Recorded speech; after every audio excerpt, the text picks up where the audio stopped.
and welcome to another educational video about screen printing by Catspit Productions. Today's video is about an upcoming video. We're getting ready to do a one-color poster print on our nice little Ranar vacuum palette attachment, which I sell at catspitscreenprintsupply.com. But we're getting ready to do this video about the poster. And I burned the screen for the poster. And it's a halftone. It's a one-color halftone with spot colors. And I thought this would be a perfect time to show you what is an underexposure as opposed to an overexposure. And why is it, so much that I can't tell you what your exposure is going to be? When I get that question, I always get, what's my exposure time? But this video, taking a look at an underexposure and an overexposure, or, screens that will help us, look at this, you'll get an idea of why it's so difficult to answer the question of how long, do I expose my screens for, because there are so many variables. Okay, so today, the variable for me was the halftone. And in getting the halftone dot that falls like below the 20% gradient range, that dot can kind of be difficult to get sometimes. So let's take a look at the film positive, and then we're going to take a look at the two screens I burned, and I'm going to explain a little bit about underexposure and overexposure. Okay, so this is the halftone spot color film positive that we're going to use, and I just wanted you to see the whole thing. But what I'm concerned about is down here. And this is the area that from your distance right now, it looks white. But there's actually dot in here and in between here. So let me move in closer with the camera and see if we can see that. Okay, so here you can see, I think, even though it might be doing a moire pattern on your computer screen, I don't know. But there is dot between the lettering of Catspit. So everywhere inside the black border of this little halftone print, there's dot from top to bottom, side to side. There is no real actual space of pure white, except for maybe some of the highlights in the actual photograph of the cat. Okay, so this is where we have our concern with exposure time and getting really precise so that we can pull off these dots that fall under 20% or 10% gradient. And that's where you'll see with these two screens what happens with an overexposure or an underexposure, if you want to call it that, which is actually the correct exposure. And you'll see what I mean when we take a look at the screens. Please don't forget that I sell screen printing equipment and supplies at catspitscreenprintsupply.com. So if you like my videos, you like the information, the tips and advice, please check out my offerings on my e-commerce store at catspitscreenprintsupply.com, where I sell screen printing equipment and supplies. Initially, I did this at my normal exposure time to see what would happen. And when I washed it out, I compared it with the original film positive that we just took a look at, and you'll see that in the areas around the Catspit letters and down towards the bottom there of the halftone, I did not get the dot off.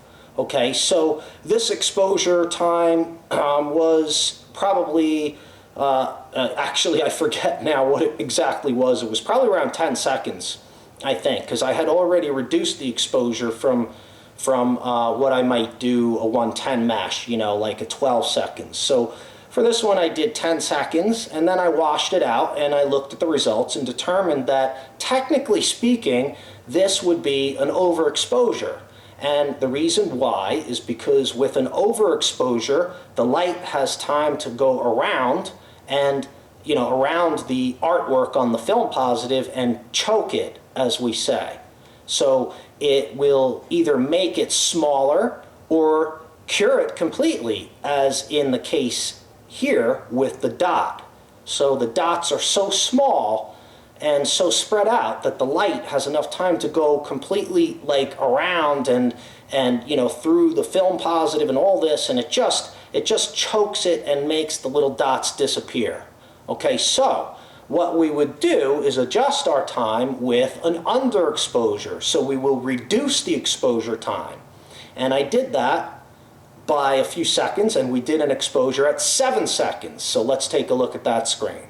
Okay, so with this, we did an underexposure, but technically that's not really correct. We underexposed, we reduced the exposure time, but technically for this piece of film, this would not be an underexposure, this would actually be the correct exposure, because we rendered all the dot from top to bottom, side to side, and we were able to render the details, the halftones below the 20% or 10% gradient mark in that area that looked white, really, when we're looking at it on a piece of paper, backed by a piece of paper.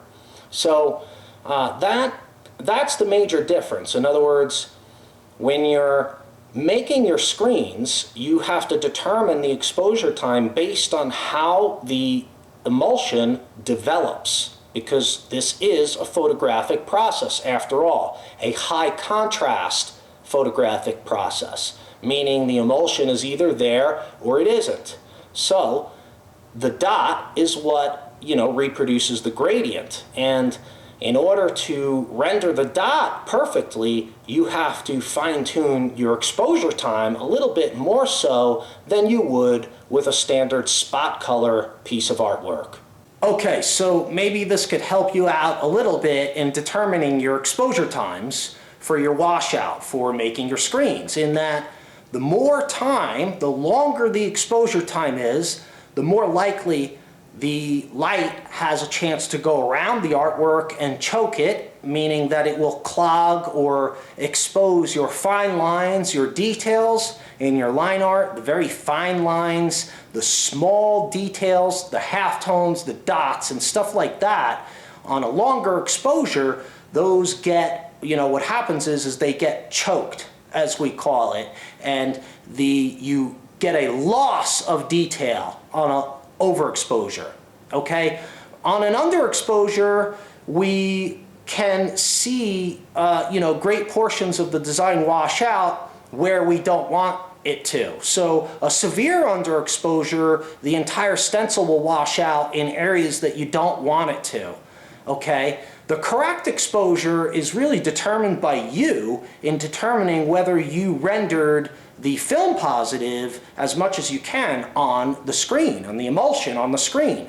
And you have to compare the original film positive to the screen and adjust your exposure time, whether it be less or more, depending on how much detail you rendered and or want to render. Okay, so does that make sense as far as, overexposures and underexposures, or, exposures in general? That should help out. There you can see the dot very close up. Okay, and then once again we take a look at the original screen where you can see the dot is actually pretty much missing entirely. I hope this video helped you out in learning and understanding more about what an underexposure is versus an overexposure and what it does to your stencil with your screen making. All right, so hopefully it helped out. Thanks a lot for watching my video today. I hope you know that I truly appreciate your time and attention very much. It means a lot to me that you watch my videos. Please rate, thumbs up, comment below, and most importantly, please subscribe. It means a lot to me, and it helps me keep making these videos for free right here on YouTube. So make sure, if you haven't already, subscribe to my YouTube channel today. Thanks a lot for watching, and we'll see you next time.